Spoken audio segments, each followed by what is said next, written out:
What's up, guys? I'm SaltEMike, and this is your Star Citizen Week in Review for April 7th, 2025. It was April Fool's this week, and CIG didn't fail to deliver. Then, Citizencon is coming on October 11th, but not where you expected it to be, and hotfixes aplenty are needed for 4.1. But what we got this week, was it enough? All that and more on today's Week in Review.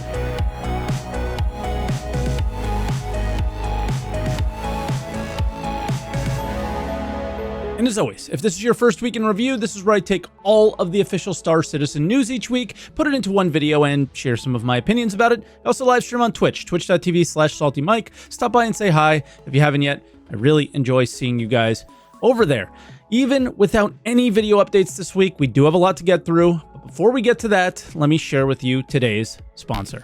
Thank you to Boot.dev for sponsoring today's video. They are back. For all you armchair developers in the comments, you yourself can become a backend web developer using Boot.dev's innovative and really smart lessons towards your goals. You will learn backend web development from start to finish with Python and Go programming languages. But what makes these lessons so different and honestly cool is that they use modern game design to create a self-paced but captivating RPG game that will teach you to code. Boot.dev's philosophy is that the smartest way to learn to code is to make sure you're never bored, so that you can stick with it long enough to reach the goals that you have. You can't learn to code without actually writing a lot of it and building real, tangible products. The course list is vast. They have lessons for your web development journey that cover from what seems like it all. They cover languages like mentioned, Python and Go, but also databases with SLQ and even Linux.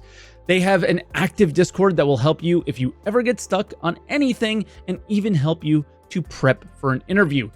Boot.dev never wants their students to feel like they aren't getting value, so they offer a 30-day no questions asked refund policy as well as a free demo of every course and its interactive features. So head over to Boot.dev and use my code SaltEMike to get 25% off your entire first year if you choose the annual plan. Once again, that is SaltEMike for 25% off your first payment at Boot.dev.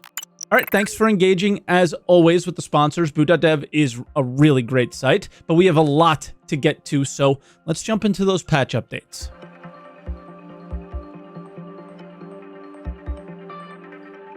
Okay, and we'll start out with April Fool's, or as it's called in Star Citizen, Triggerfish. This was cool. Some of it was teased in a PTU not too long ago, but the coolest thing I think you might not have actually noticed, and that was the scroll that was at the bottom of the Arena Commander menu. It has a few funny memes and little Easter eggs in there, so check that out if you guys haven't. Outside of that, there is the map. That's the hab, and we're feeling tiny inside of it. It's a really fun game mode and a good time. Give it a try while it's still open. Then the hotfixes. So this was the usual, push out a really broken patch that they can't avoid because they don't, well, we don't play enough, I guess, on the PTU, and then they hotfix it. What they focused on Wednesday was a lot of crashes, mine and align issues, exploits, things like that. And then they put up a hotfix for us to test over this weekend. And this was more focused on playability with mining not working well. Many reported that the collisions are working better with rocks mining on planets. So, you know, that seems to be good. And a lot of like player desync and things like that issues. Now, it does look like we might get a PTU coming this week as well. And I hope we do, because there's a few more issues that probably need a patch to get a fix. I have to say, while things are still not as featureful or as stable as I would like to see them, the constant patching makes this process of hopefully stabilizing the game soonish a lot easier to put up with.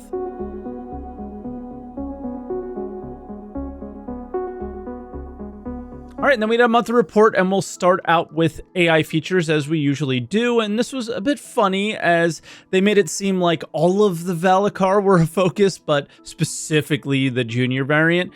And I know I was hoping for the big guy. I'm assuming you guys were as well, or even something to farm from the juniors, and there was just like nothing there. So yeah, there was still a lot of work done on Copians and first reaction stuff. We've been seeing a lot of in these reports. The Copian are pretty darn scary now, and in my experience, the AI still kind of really snap to you unnaturally. And so I think that's kind of what that work is for. They just really turn to you, and it just doesn't feel as natural.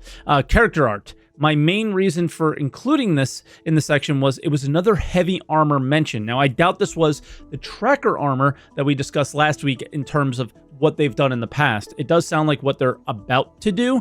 So I think it's more than likely the tank armor that stood right alongside this tracker armor at Citizencon. I would love to see that, but more so with the actual features that it's supposed to come with than just art, right? Then ship art. They mentioned the Golem and Geo, but also unannounced vehicles, finishing gray box, and 2 almost complete ones prepping for their gray box review. Then we got to the good stuff, the known ships that they're working on. So the Apollo is out of white box, and I really hope this launches with a focus on improving medical gameplay, whatever actually is there for medical gameplay right now. There are so many issues with med guns, pens, and honestly respawning. And then the Perseus, one of the more anticipated larger ships in the game. I've never seen people this excited outside of maybe like the Banu Merchantman. It's just a big ship with some big guns, right? Which, who doesn't like that? And then I think it will be more enjoyable than the Torp gameplay that we see with the Polaris. So I think that's probably why there's so much excitement. And then there were 3 other unannounced vehicles, 9 vehicles we don't know, well, 2 that we do.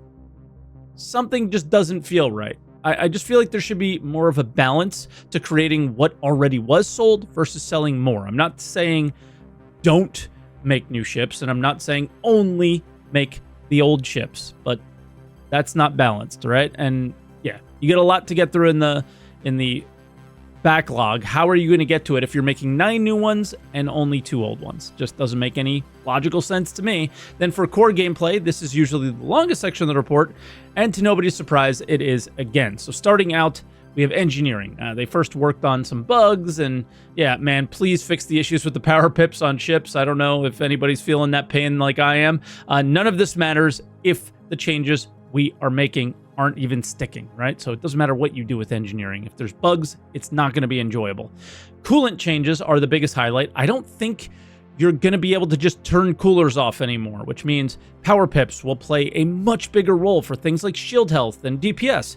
So the stealth meta should die down a little bit here, or at least come with the proper downsides of just, much lower DPS, much lower shield health, and then obviously the components have the low health on them themselves. Then FPS scanning was mentioned around components being seen inside of ships, but only when you are in the ship. And the transit system improvements continue, and no matter how bad the bugs have been, the transit system is not nearly as bad as it was. The hangars, on the other hand, have been a really big pain point for me. Mission-related things are the obvious addition to the barter system with Wicklow, and just sharing changes where you can share higher rep missions with people who have not unlocked them, as long as their rep isn't horrible and they aren't disloyal to the actual company or mission giver or whoever you're working with. Then comms notifications were mentioned a lot here as well. More on that in just a second.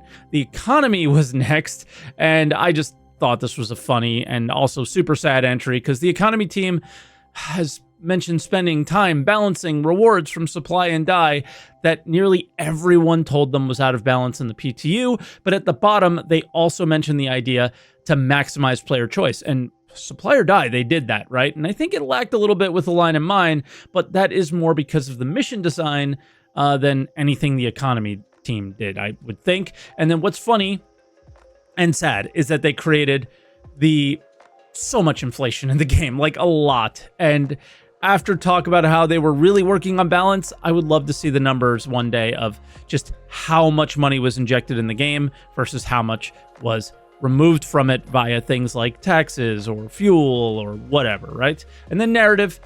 This is the one that was really interesting. We know they want to do more voice stuff with the missions.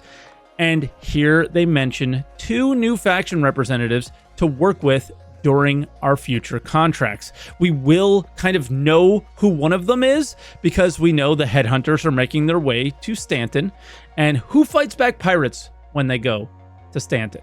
The Civilian Defense Force. And who runs the Civilian Defense Force? Agent Dulli does. And guess who was in the office recording recently?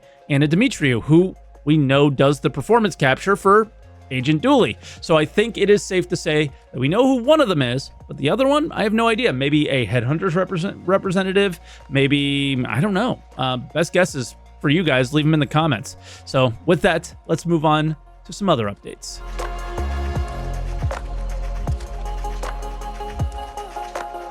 And as always, we start out with a sneak peek, and this is really looking like a proper sneak peek. I just hope they don't fall as flat as they did in Pyro for me. This looks like a Stanton version of an asteroid base, if you ask me. I think some people thought it might have been Delamar area, something like that, but I don't think so. It very much looks like the skybox of Stanton.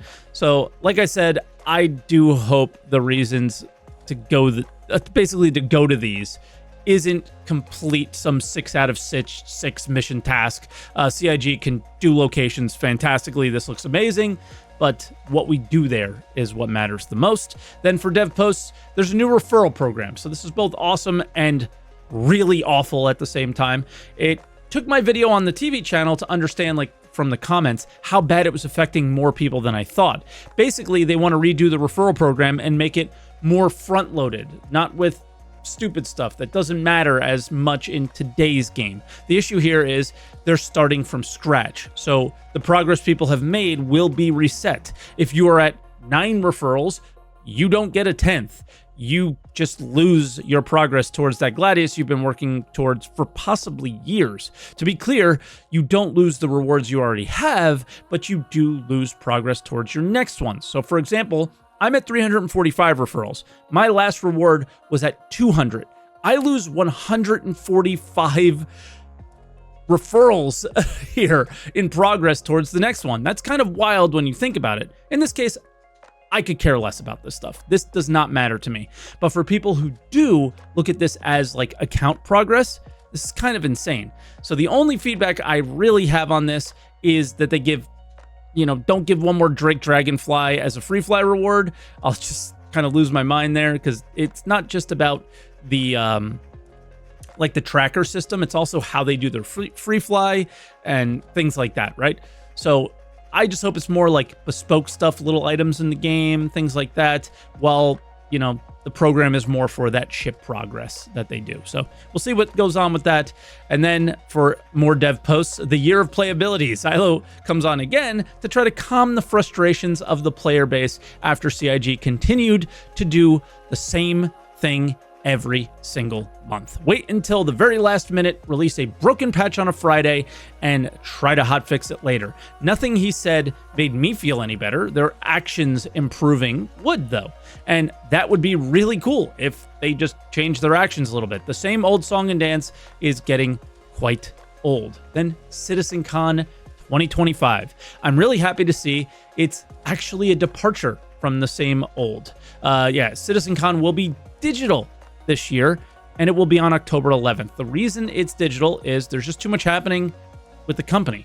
I imagine slightly beefed up ISC here and just a bunch of panels like the 2021 or whatever year they did the last digital Citizencon.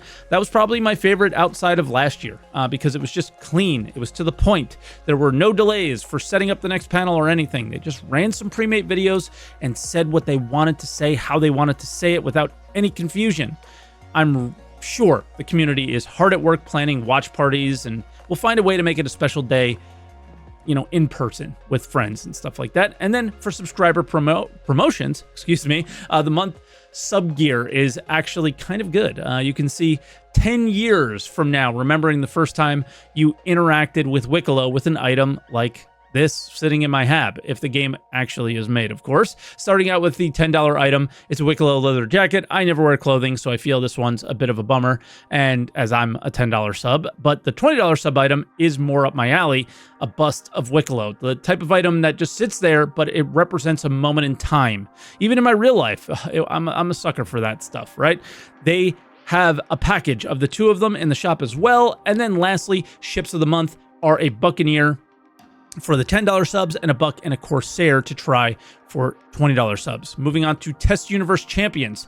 First off, it looks like they are planning some incentives for playing the PTU. I mean, we mentioned that earlier, just not enough people are playing it. So how are they supposed to stress test the servers when they simply can't? I really hope it isn't something that feels like work. I play video games for fun, and the testing portion of the game is really draining at this point. And when little of the reports that you do actually get actioned and they just shove a patch out on a Friday, it is demoralizing at points to even try to help, right?